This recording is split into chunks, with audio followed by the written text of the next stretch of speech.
Hi, എല്ലാവർക്കും ലേണേഴ്സിൻ്റെ അടുത്ത വീഡിയോയിലേക്ക് സ്വാഗതം. ഇന്നത്തെ വീഡിയോയിൽ നമ്മൾ SSLC ഫിസിക്സിലെ first chapter sound waves കുറിച്ചിട്ടാണ് ഡിസ്കസ് ചെയ്യാനായിട്ട് പോകുന്നത്. സോ നിങ്ങൾക്കറിയാം, സൗണ്ട് വേവ്സ് എന്ന് പറയുന്ന ചാപ്റ്ററിൽ ഒരുപാടധികം പുതിയ കോൺസെപ്റ്റുകൾ നിങ്ങൾക്ക് പഠിക്കാനായിട്ടുണ്ട് അല്ലേ. പുസ്തകം മാറിയപ്പോൾ നിങ്ങൾക്കറിയാം, പുതിയ പുതിയ കോൺസെപ്റ്റുകളും പുതിയ കാര്യങ്ങളും നിങ്ങൾക്ക് പഠിക്കാനായിട്ടുണ്ട്. കഴിഞ്ഞ വർഷം സൗണ്ട് എന്ന ചാപ്റ്റർ നിങ്ങൾ പഠിച്ചു. അതുപോലെയല്ല ഈ വർഷം കുറച്ചും കൂടി ഇൻഡെപ്ത് ആയിട്ട് കുറച്ചും കൂടി കൺസെപ്റ്റുകൾ മനസ്സിലാക്കി പഠിക്കണം. എങ്കിൽ മാത്രമേ നിങ്ങൾക്ക് ഈ ഒരു സബ്ജക്റ്റിൽ A+ ഉറപ്പിക്കാനായിട്ട് പറ്റുള്ളൂ. ഓക്കെ, സോ സൗണ്ട് വേവ്സ് എന്ന് പറയുന്ന ചാപ്റ്ററിൽ ഒരുപാടധികം കോൺസെപ്റ്റുകൾ ഉണ്ട്. അതിലിപ്പോൾ നമ്മൾ ഇന്നത്തെ വീഡിയോയിൽ ഡിസ്കസ് ചെയ്യാനായിട്ട് പോകുന്നത് ഈ പറഞ്ഞ ഓസിലേഷൻ, ടൈം പീരീഡ്, ഫ്രീക്വൻസി, അതുപോലെ തന്നെ relation between time period and frequency, ഈ പറയുന്ന 4 ടോപ്പിക്കുകളായിരിക്കും ഇന്നത്തെ ഈ ഒരു വീഡിയോയിൽ ഡിസ്കസ് ചെയ്യുന്നുണ്ടാവുക. ഓക്കെ, സോ ടെക്സ്റ്റ് ബുക്ക് തുറക്കുന്ന സമയത്ത് നിങ്ങൾക്കൊരു ടീച്ചറും കുട്ടികളും തമ്മിലുള്ള ഒരു കോൺവെർസേഷൻ കാണാം അല്ലേ. അതായത് സ്വിങ്ങിലിരുന്നു കൊണ്ട് എന്ത് ചെയ്യുന്നു, ഊഞ്ഞാലാടുന്ന ഒരു കുട്ടി എന്ത് ചെയ്യുന്നുണ്ട്, കുറച്ച് കോൺവെർസേഷൻസ് നടത്തുന്നുണ്ട് ടീച്ചറായിട്ട്. അപ്പോൾ അതൊക്കെ ജസ്റ്റ് ഒന്ന് വായിച്ച് നോക്കുക. നമുക്കിവിടെ ആവശ്യമുള്ളത് എന്താണ് ഓസിലേഷൻ എന്നുള്ള കാര്യം നിങ്ങൾ പഠിക്കണം. എന്താണ് ഓസിലേഷൻ, വാട്ട് ഈസ് ഓസിലേഷൻ എന്ന് നിങ്ങൾ പഠിക്കണം. ഓക്കെ, അതിന് വേണ്ടിയിട്ട് മക്കളെ ഇവിടെ ഒരു ഊഞ്ഞാൽ കൊടുത്തിട്ടുണ്ട് അല്ലേ, ഇവിടെ ഒരു സ്വിങ് കൊടുത്തിട്ടുണ്ട്. അപ്പോൾ ഈ സ്വിങ് എന്ത് ചെയ്യുന്നു, സ്വിങ് ഇങ്ങനെ വെറുതെ കിടക്കുകയാണ്. ഓക്കെ, വെറുതെ ഇങ്ങനെ നിൽക്കുക ആണെങ്കിൽ ഈ സ്റ്റേറ്റിനെ നമ്മൾ പറയുന്ന സ്റ്റേറ്റ് ആണ് എന്ത്, ഫ്രീ സ്റ്റേറ്റ് എന്ന് പറയും. അതായത് ഒരു സാധനത്തിനെ വെറുതെ കെട്ടിത്തൂക്കി വെച്ച് കഴിഞ്ഞാൽ അതിങ്ങനെ താഴോട്ടാണല്ലോ കിടക്കുക. യെസ്, ഇങ്ങനെ താഴോട്ടാണ് കിടക്കുക. അപ്പോൾ ഇങ്ങനെ താഴോട്ട് കിടക്കുന്ന ആ ഒരു അവസ്ഥയെ പറയുന്നതാണ് ഫ്രീ സ്റ്റേറ്റ് അല്ലെങ്കിൽ ഇക്വിലിബ്രിയം സ്റ്റേറ്റ്. നമ്മൾ പഠിക്കും കേട്ടോ അത്. ഓക്കെ, ഫ്രീ സ്റ്റേറ്റ് എന്ന് നമ്മൾ പറയും. ഓക്കെ, ഇനി ഈ ഒരു സാധനത്തുമ്മൽ, ഈ ഒരു ഊഞ്ഞാലുമ്മൽ ഞാൻ കുറച്ച് ഫോഴ്സ് കൊടുത്തു കഴിഞ്ഞാൽ ഈ ഊഞ്ഞാല് മുന്നോട്ടും പോകും പിന്നോട്ടും പോകും അല്ലേ, മുന്നോട്ടും പോകും പിന്നോട്ടും പോകും. അപ്പോൾ അതിങ്ങനെ പതുക്കെ മുന്നോട്ട് പോകും, പിന്നെ പിന്നോട്ട് വരും, മുന്നോട്ട് പോകും, പിന്നോട്ട് വരും. അങ്ങനെ പതുക്കെ വന്നത് സ്റ്റോപ്പ് ആവും. ഓക്കെ, ഇത് നിങ്ങൾക്കറിയാലോ ഒരു ഊഞ്ഞാലിൻ്റെ കേസ്. യെസ്, അങ്ങനെയാണെങ്കിൽ ഇങ്ങനെ ഈ പറഞ്ഞ ഊഞ്ഞാല് മുന്നോട്ടും പിന്നോട്ടും പോകുന്ന മോഷനെ നമ്മൾ പറയുന്ന പേര് ഓസിലേറ്ററി മോഷൻ എന്നാണ്. അപ്പോൾ ഇവിടെ ഒരു ക്വസ്റ്റ്യൻ ചോദിച്ചിട്ടുണ്ട്, വാട്ട് ടൈപ്പ് ഓഫ് മോഷൻ, ഏത് ടൈപ്പ് മോഷനാണെന്ന് ചോദിച്ചിട്ടുണ്ട്. സർക്കുലർ മോഷനാണോ? അല്ല. ഏത് ടൈപ്പ് മോഷനാണ്? ഓസിലേറ്ററി മോഷനാണെന്ന് നമുക്ക് എളുപ്പത്തിൽ പറയാനായിട്ട് പറ്റും. ഓക്കെ, അപ്പോൾ അത് നിങ്ങളുടെ ടെക്സ്റ്റ് ബുക്കിൽ ഞാൻ പറയുന്നതിനനുസരിച്ച് മാർക്ക് ചെയ്ത് പോവുക. ഓക്കെ, സോ അടുത്ത ക്വസ്റ്റ്യൻ നിങ്ങൾക്ക് കാണാം, what is the initial position of the swing when it starts oscillating from the free state. നമ്മളിപ്പോൾ പഠിച്ചു ഏതാണ് ഫ്രീ സ്റ്റേറ്റ്. യെസ്, ഈ ഒരു ഊഞ്ഞാലിനെ വെറുതെ കെട്ടിത്തൂക്കി ഇട്ട് കഴിഞ്ഞാൽ അതിനെയാണ് നമ്മൾ എന്ത് പറയുക, ഫ്രീ സ്റ്റേറ്റ് എന്ന് പറയുക. അപ്പോൾ ഈ ഫ്രീ സ്റ്റേറ്റ് അല്ലെങ്കിൽ ഇക്വിലിബ്രിയം പൊസിഷൻ എന്ന് നിങ്ങളുടെ ടെക്സ്റ്റിൽ കൊടുത്തിട്ടുണ്ട്, വായിച്ച് നോക്കിയാൽ അറിയാം. Okay, equilibrium position. അപ്പോൾ ഈ ഇക്വിലിബ്രിയം പൊസിഷൻ അല്ലെങ്കിൽ ഫ്രീ സ്റ്റേറ്റ് എന്ന് നമ്മൾ പറയുന്നത് ഏത് പോയിന്റ് ആണ് മക്കളെ? ഇവിടെ നിങ്ങളുടെ കണ്ണൊന്ന് വെച്ച് നോക്കിയേ. യെസ്, O എന്ന് പറയുന്ന പോയിന്റ് ആണ്. ഓക്കെ, അപ്പോൾ നമുക്ക് എളുപ്പത്തിൽ പറയാൻ പറ്റും ഏത് പോയിന്റ് ആണ്. O എന്ന് പറയുന്നതാണ് ഫ്രീ സ്റ്റേറ്റ്. ഓക്കെ ആണല്ലോ. അപ്പോൾ ഈ 2 ചോദ്യങ്ങളുടെ ആൻസർ നമുക്ക് കിട്ടിയെന്ന് വിചാരിക്കുന്നു. യെസ്, ഇനി നിങ്ങൾ ഈ ചാപ്റ്ററിൽ ആദ്യമായിട്ട് ബൈ ഹാർട്ട് പഠിക്കേണ്ട ഒരു കാര്യമാണ് എന്താണ് ഓസിലേഷൻ. ഓക്കെ, ഓസിലേഷൻ എന്ന് പറയുന്നത് എന്താണ്? ഓക്കെ, നിങ്ങൾ 6ാം ക്ലാസ്സിലൊക്കെ പഠിച്ചിട്ടുണ്ടായിരിക്കും. എങ്കിലും ഈ വർഷവും എന്ത് ചെയ്യണം, ഇതിൻ്റെ ഈ ഒരു സ്റ്റേറ്റ്മെൻറ്റ് നിങ്ങൾ പഠിക്കണം. ഓക്കെ, ഓസിലേഷൻ എന്ന് പറഞ്ഞാൽ മക്കളെ, oscillation is A periodic motion in which an object moves to and ഫ്രോ at regular interval of time about it's equilibrium position. അതായത് ഈ പറഞ്ഞ ഒരു ഒബ്ജക്റ്റ് ഇക്വിലിബ്രിയം പൊസിഷനെ ബേസ് ചെയ്തിട്ട് റെഗുലർ ഇൻ്റർവെൽ ഓഫ് ടൈമിൽ മുന്നോട്ടും പിന്നോട്ടും, ഓക്കെ, ടു ആൻഡ് ഫ്രോ എന്ന് പറഞ്ഞാൽ മുന്നോട്ടും പിന്നോട്ടും മൂവ് ചെയ്യുകയാണെങ്കിൽ അതിന് നമ്മൾ പറയുന്ന പേര് ഓസിലേഷൻ എന്നാണ്. ഉദാഹരണം ഞാൻ പറഞ്ഞുതരാം. പണ്ട് കാലത്ത് നമുക്കറിയാം ടൈം നോക്കിയിരുന്നത് ഈ പറഞ്ഞ പെൻഡുലം ക്ലോക്കിലാണ് അല്ലേ. അപ്പോൾ ഈ പെൻഡുലം ക്ലോക്കിൻ്റെ പെൻഡുലാണിത്. ഈ ക്ലോക്കിൻ്റെ പെൻഡുലം എന്ത് ചെയ്യുന്നു, മുന്നോട്ടും പോകുന്നു അതുപോലെ തന്നെ പിന്നോട്ടും പോകുന്നു അല്ലേ. അപ്പോൾ ഈ മുന്നോട്ടും പോകുന്നു എന്ന് പറയുന്നതിൻ്റെ വാക്കാണ് ടു ആൻഡ് ഫ്രോ.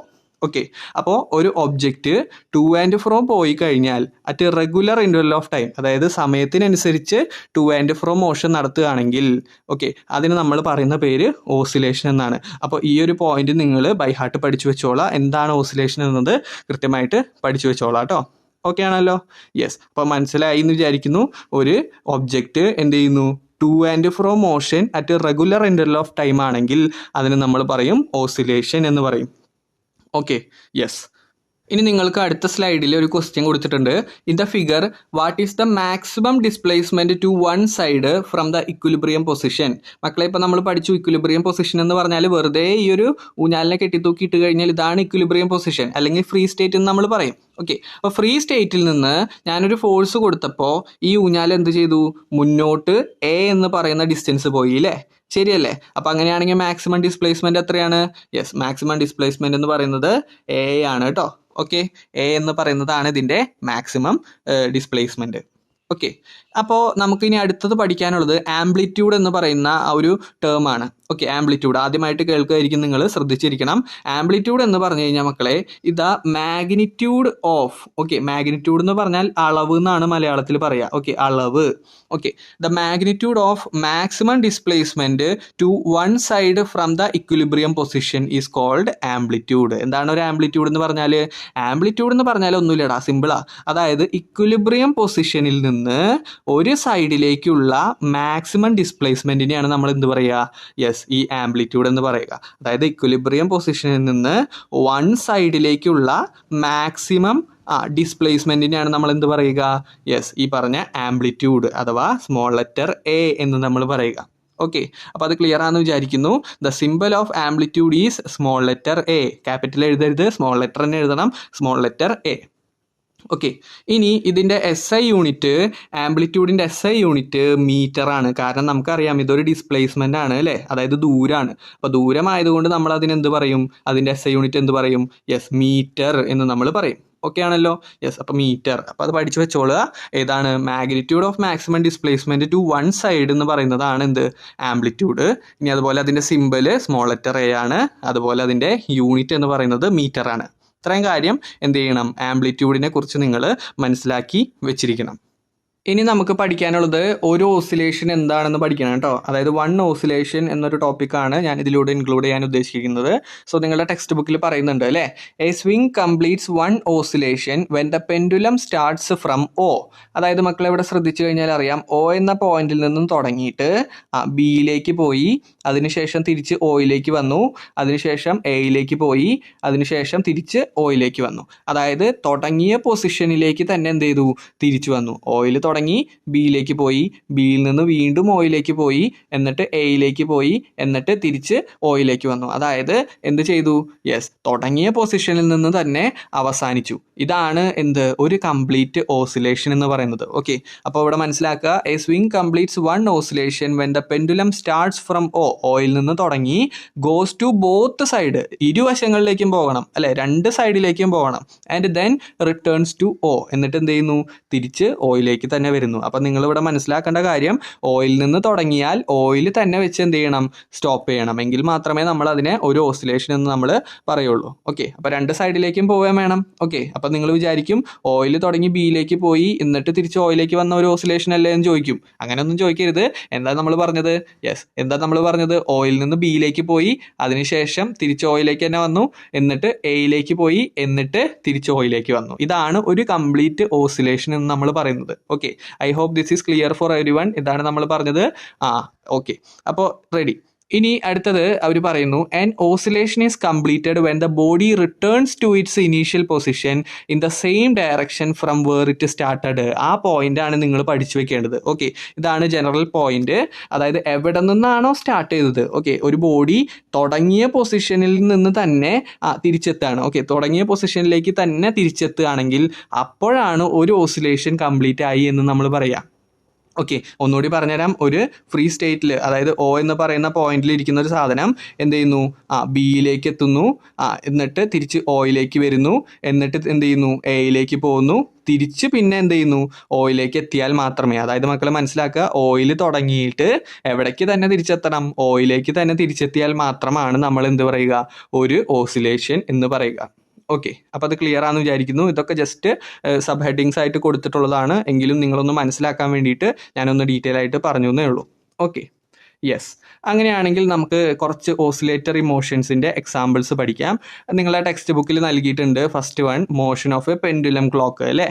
അതുപോലെ തന്നെ നിങ്ങളുടെ ടെക്സ്റ്റ് ബുക്കിൽ ഫസ്റ്റ് തന്നെ കൊടുത്തിട്ടുണ്ട് അല്ലേ, മോഷൻ ഓഫ് എ സ്വിങ്. നിങ്ങൾക്ക് എഴുതാലോ സിമ്പിളായിട്ട്, മോഷൻ ഓഫ് എ സ്വിങ്. അതായത് ഊഞ്ഞാലാടുന്നത് എന്ത് തന്നെയാണ്? ഓസിലേറ്ററി മോഷൻ ആണെന്ന് നമുക്ക് പറയാൻ പറ്റും.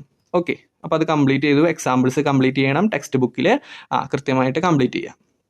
ഓക്കെ ആണല്ലോ? യെസ്. ഇനി അടുത്തത് നമുക്ക് പഠിക്കാനുള്ളത് ടൈം പീരീഡ് ആണ് കേട്ടോ.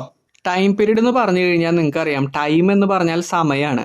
അപ്പോൾ ഒരു ഓസിലേഷൻ എടുത്ത സമയത്തിനെയാണ് നമ്മൾ എന്ത് പറയുക, അതിൻ്റെ ടൈം പീരീഡ് അല്ലെങ്കിൽ പീരീഡ് എന്ന് പറയാം. നിങ്ങളുടെ ടെക്സ്റ്റ് ബുക്കിൽ പീരീഡ് എന്ന് മാത്രമേ കൊടുത്തിട്ടുള്ളൂ. അപ്പോൾ ഞാൻ ഈ യെല്ലോ ബോക്സ് ഒന്ന് നോക്കുമ്പോൾ the time taken four one oscillation എന്ന് പറഞ്ഞാൽ നമ്മളിപ്പോൾ പഠിച്ചു, ഓയിൽ നിന്ന് തുടങ്ങിയിട്ട് ബിയിലേക്ക് പോയി, പിന്നെ എയിലേക്ക് പോയി, തിരിച്ച് ഓയിലേക്ക് തന്നെ വന്നു. അതാണല്ലോ ഒരു ഓസിലേഷൻ എന്ന് പറയുന്നത്. അപ്പോൾ ഈ ഒരു ഓസിലേഷൻ എടുത്ത സമയത്തിനെയാണ് നമ്മൾ എന്ത് പറയുക, യെസ്, പീരീഡ് അല്ലെങ്കിൽ ടൈം പീരീഡ് എന്ന് നമ്മൾ പറയാം. അപ്പോൾ ഈ ടൈം പീരീഡിൻ്റെ സിമ്പൽ നിങ്ങൾ ശ്രദ്ധിക്കണം, ക്യാപിറ്റൽ ലെറ്റർ ടി ആണ് കേട്ടോ. ക്യാപിറ്റൽ ലെറ്റർ ടി, ഇത് നമുക്ക് ആവശ്യമുണ്ട്, നമുക്ക് പഠിക്കാനായിട്ടുണ്ട്. The SI unit of period is second. Okay, പീരീഡിൻ്റെ SI യൂണിറ്റ് സെക്കൻഡ് ആണ്. ഓക്കെ ആണല്ലോ? യെസ്. ഇതിനെ ബേസ് ചെയ്തിട്ട് നിങ്ങളുടെ ടെക്സ്റ്റ് ബുക്കിൽ ഒരു ക്വസ്റ്റ്യൻ കൊടുത്തിട്ടുണ്ട്, ഞാനത് വായിക്കാം. If a pendulum takes 1 minute to complete 30 oscillation, അതായത് 30 ഓസിലേഷൻ എടുക്കുന്നു. ഓക്കെ, ഒരു മിനിറ്റിൽ 30 ഓസിലേഷൻ. അപ്പോൾ ഞാനിവിടെ എഴുതുകയാണ്, ഒരു മിനിറ്റിൽ എത്ര ഓസിലേഷൻ, 30 ഓസിലേഷൻ എടുക്കും. ഒരു മിനിറ്റ് എന്ന് പറഞ്ഞാൽ നിങ്ങൾക്കറിയാം 60 സെക്കൻഡ് ആണ് അല്ലേ. അപ്പോൾ 60 സെക്കൻഡിൽ എന്ത് ചെയ്യുന്നു, 30 ഓസിലേഷൻ കംപ്ലീറ്റ് ചെയ്യുന്നു. ഇതാണ് ഈ ക്വസ്റ്റ്യനിൽ നൽകിയിരിക്കുന്ന ഡാറ്റ. ഓക്കെ, 30 ഓസിലേഷൻ കംപ്ലീറ്റ് ചെയ്യുന്നു. How long does it take to complete 1 oscillation? ഒരു ഓസിലേഷൻ കംപ്ലീറ്റ് ചെയ്യാനായിട്ട് എത്ര എടുക്കും നിങ്ങൾക്കറിയാം, 60 സെക്കൻഡിൽ 30 ഓസിലേഷൻ. അപ്പോൾ ഒരു ഓസിലേഷൻ എന്ന് പറഞ്ഞു കഴിഞ്ഞാൽ നിങ്ങൾക്കറിയാം ഡിവൈഡ് ചെയ്താൽ മതി അല്ലേ 30 കൊണ്ട്. അപ്പോൾ ഒരു ഓസിലേഷൻ എന്ന് പറഞ്ഞു കഴിഞ്ഞാൽ 60/30 സെക്കൻഡ് ആയിരിക്കും ഉണ്ടാവുക. 60/30 എന്ന് പറഞ്ഞാൽ എന്താണ്, യെസ്, 2 സെക്കൻഡ്. അപ്പോൾ ഇതിൻ്റെ ടൈം പീരീഡ് നമുക്ക് കിട്ടി 2 സെക്കൻഡ് എന്ന് കിട്ടി. ഓക്കെ, ഇത് നിങ്ങളുടെ ടെക്സ്റ്റ് ബുക്കിൽ ചെയ്ത് വെച്ചിട്ടുള്ള ആൻസർ തന്നെയാണ്. എങ്കിലും ഞാൻ പറഞ്ഞു, ഈ പറഞ്ഞ ഒരു മിനിറ്റ് എന്ന് പറഞ്ഞാൽ 60 സെക്കൻഡ് ആണ്. ഓക്കെ, അപ്പോൾ ഈ 60 സെക്കൻഡിൽ 30 ഓസിലേഷൻ. അങ്ങനെയാണെങ്കിൽ ഒരു ഓസിലേഷൻ കാണാനായിട്ട് എന്ത് ചെയ്താൽ മതി, ഈ 60നെ 30 കൊണ്ട് ഹരിച്ചാൽ മതി. ഓക്കെ, കാരണം നമുക്ക് ഒരു ഓസിലേഷനാണ് കിട്ടേണ്ടത്. ഒരു ഓസിലേഷൻ കിട്ടണമെന്നുണ്ടെങ്കിൽ സമയത്തിന് എന്ത് ചെയ്യണം, എത്ര ഓസിലേഷൻ ഉണ്ടോ അതുകൊണ്ട് ഡിവൈഡ് ചെയ്ത് ചെയ്യണം.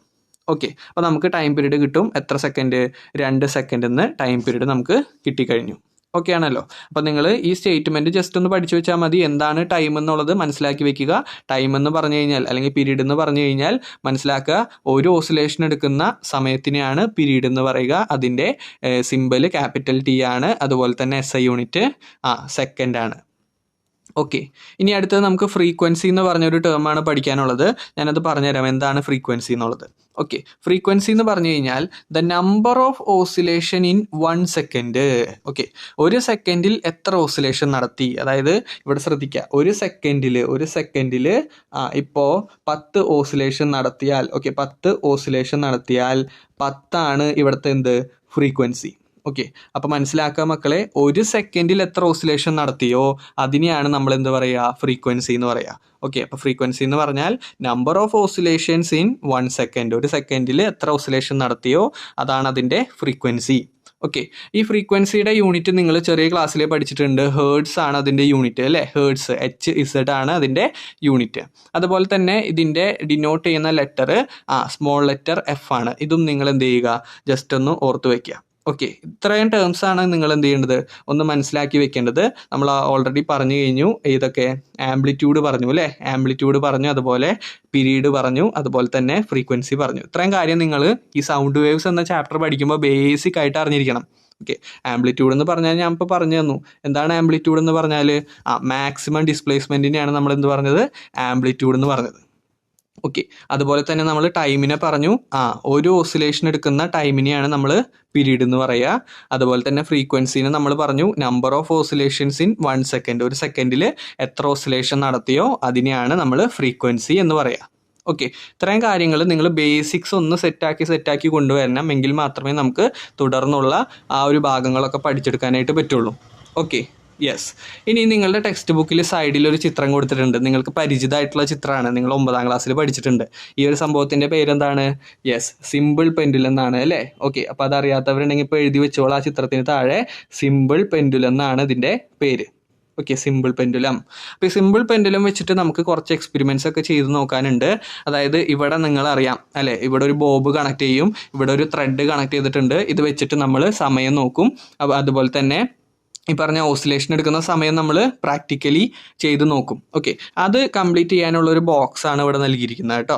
ഓക്കെ, അത് നിങ്ങൾ ലാബിലൊക്കെ സ്കൂളിലൊക്കെ ലാബ് ചെയ്യുമ്പോൾ അതിൽ നിങ്ങൾ ചെയ്താൽ മതിയാവും. ഈ ഒരു എക്സ്പെരിമെൻറ്റ് നിങ്ങൾ ചെയ്ത് നോക്കി കഴിയുമ്പോൾ നിങ്ങൾക്ക് മനസ്സിലാവും.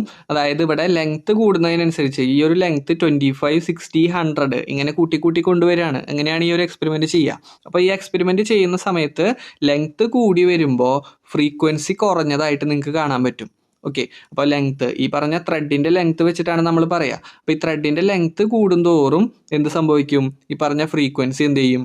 ഫ്രീക്വൻസി കുറഞ്ഞു വരും. ഇതൊന്ന് ജസ്റ്റ് മനസ്സിലാക്കി വെക്കുക. ലെങ്ത്ത് കൂടുമ്പോൾ ഫ്രീക്വൻസി കുറയുന്നു. ഓക്കെ, അപ്പോൾ അത് മനസ്സിലായി എന്ന് വിചാരിക്കുന്നു. അങ്ങനെയാണെങ്കിൽ നമുക്ക് അടുത്ത സ്ലൈഡിലേക്ക് പോയാൽ ഈ ടൈം പീരീഡും ഫ്രീക്വൻസിയും തമ്മിലുള്ള റിലേഷൻ നിങ്ങൾ പഠിക്കണം. അതായത് ഫ്രീക്വൻസി എന്ന് പറഞ്ഞു കഴിഞ്ഞാൽ 1/t ആണ്. ഈ ഇക്വേഷൻ നിങ്ങൾ ബൈ ഹാർട്ട് പഠിക്കണം. ഫ്രീക്വൻസി എന്ന് പറഞ്ഞു കഴിഞ്ഞാൽ 1/t ആണ്. ഓക്കെ, അപ്പോൾ ഇവിടെ ടൈം ഞാൻ ഉദാഹരണം പറയാണ്. ടൈം എന്ന് പറയുന്നത് ഒരു 2 സെക്കൻഡാന്നിരിക്കട്ടെ. ഓക്കെ, അങ്ങനെയാണെങ്കിൽ ഫ്രീക്വൻസി എത്രയായിരിക്കും? ഫ്രീക്വൻസി എന്ന് പറഞ്ഞാൽ നമുക്കറിയാം 1/t ആണ് അല്ലേ. അപ്പോൾ 1/tക്ക് പകരം നമുക്ക് 2 സെക്കൻഡ് കൊടുക്കാം. അപ്പോൾ 1/2. അപ്പോൾ നമുക്ക് എന്ത് കിട്ടി? Frequency t 1/2. ഓക്കെ, സമയം 2 ആണെങ്കിൽ ഫ്രീക്വൻസി 1/2. ഓക്കെ ആണല്ലോ. അപ്പോൾ നമ്മൾ ഈ ഇക്വേഷൻ എന്ത് ചെയ്യുക? ജസ്റ്റ് ഒന്ന് പഠിച്ചു വയ്ക്കുക. F = 1/t ഫ്രീക്വൻസി എന്ന് പറഞ്ഞു കഴിഞ്ഞാൽ 1 ടൈം പീരീഡ് ആണ്. ഓക്കെ, അപ്പോൾ ഇതിൽ നിന്ന് നമുക്ക് മനസ്സിലാക്കാൻ പറ്റുന്ന കാര്യമാണ്, ഇവിടെ ഫ്രീക്വൻസി കൂടിക്കഴിഞ്ഞാൽ ടൈം പീരീഡ് കുറയും. ഓക്കെ, അല്ലെങ്കിൽ നേരെ തിരിച്ചും നമുക്ക് പറയാം, ടൈം കുറഞ്ഞു കഴിഞ്ഞാൽ ഫ്രീക്വൻസി കൂടും. ഓക്കെ ആണല്ലോ. അപ്പോൾ ഇതാണ് നമുക്ക് ഇതിൽ നിന്ന് മനസ്സിലാക്കാൻ പറ്റുന്ന കാര്യം. കാരണം ഇത് നമുക്കറിയാം, ഇത് മുകളിലും ഈ പറഞ്ഞ t താഴെയാണ് അല്ലേ. ദാറ്റ് മീൻസ് F എന്ന് പറയുന്നത് ഇൻവേഴ്സ്ലി പ്രൊപ്പോർഷണൽ ടു t ആണ്. ഓക്കെ, ഇൻവേഴ്സ്ലി പ്രൊപ്പോർഷണൽ ആണ്. അതുകൊണ്ട് നമുക്ക് പറയാൻ പറ്റും, സിമ്പിളായിട്ട് പറയാൻ പറ്റും, F കൂടിയാൽ t കുറയും, അല്ലെങ്കിൽ t കുറഞ്ഞാൽ F കൂടും. ഓക്കെ, അപ്പോൾ ഇത്രയും കാര്യങ്ങളാണ് നമ്മൾ എന്ത് ചെയ്യുന്നത്? ബേസിക്സ് ആയിട്ട് പറയുന്നത്. അപ്പോൾ ഇത്രയും കാര്യങ്ങൾ എന്ത് ചെയ്യുക? ജസ്റ്റ് ഒന്ന് മനസ്സിലാക്കി പഠിച്ചു വെക്കുക. നിങ്ങളുടെ ടെക്സ്റ്റ് ബുക്കിൽ ഒരു വാല്യൂ കൂടി കൊടുത്തിട്ടുണ്ട്. ഇതും പഠിക്കാൻ പറ്റുന്നവരുണ്ടെങ്കിൽ പഠിച്ചു വെച്ചോളാം. 1 kHz എന്ന് പറയുന്നത് 1000 Hz ആണ്, അല്ലെങ്കിൽ 10⁻3. ഓക്കെ, 10⁻3 അല്ലെ, 10³ Hz ആണ്. ഓക്കെ, ഇനി മെഗാഹേർട്സ്, 1 MHz എന്ന് പറഞ്ഞാൽ 10⁻6. ഒന്നിട്ടിട്ട് എന്ത് ചെയ്യണം? 6 പൂജ്യങ്ങൾ ഇട്ടതാണ് 10⁻6. അപ്പോൾ ഈ 10⁻6 Hz ആണ്. ഓക്കെ, ഇത്രയും കാര്യങ്ങളാണ് നമ്മൾ ഈ വീഡിയോയിൽ പറയാനായിട്ട് ഉദ്ദേശിച്ചത്. അപ്പോൾ എല്ലാവർക്കും ക്ലിയർ ആണെന്ന് വിചാരിക്കുന്നു. ക്ലിയർ അല്ലാത്തവരുണ്ടെങ്കിൽ ഒന്നും കൂടി 1, 2, 3 തവണ ഈ വീഡിയോ കണ്ടതുകൊണ്ട് യാതൊരുവിധ പ്രശ്നങ്ങളും ഇല്ല. നിങ്ങൾ മനസ്സിലാവുന്ന അതുവരെ നിങ്ങൾ എന്ത് ചെയ്യുക? ഈ പറഞ്ഞ വീഡിയോസൊക്കെ കണ്ടുകൊണ്ടിരിക്കുക. ഓക്കെ, പഠിച്ചുകൊണ്ടിരിക്കുക. കാരണം A+ ആണ് ഈ വർഷം. നമുക്ക് പുതിയ ബുക്കാണ്. ക്വസ്റ്റ്യൻസ് എങ്ങനെയായിരിക്കും വരിക എന്നുള്ളത് അറിയില്ല. അപ്പോൾ അത് നമ്മൾ കൃത്യമായിട്ട് എല്ലാ ലൂപ്പ് ആൻഡ് കോർണർ നമ്മൾ എന്ത് ചെയ്യണം? പഠിച്ചിട്ട് വേണം പോകാനായിട്ട്. സോ ക്ലിയർ ആണെന്ന് വിചാരിക്കുന്നു. നമുക്ക് അടുത്ത പാർട്ടിൽ അടുത്ത കാര്യങ്ങളായിട്ട് കാണാം. So thank you. Bye. Channel subscribe ചെയ്യാത്തവരുണ്ടെങ്കിൽ കൃത്യമായിട്ട് സബ്സ്ക്രൈബ് കൂടി ചെയ്യാം കേട്ടോ.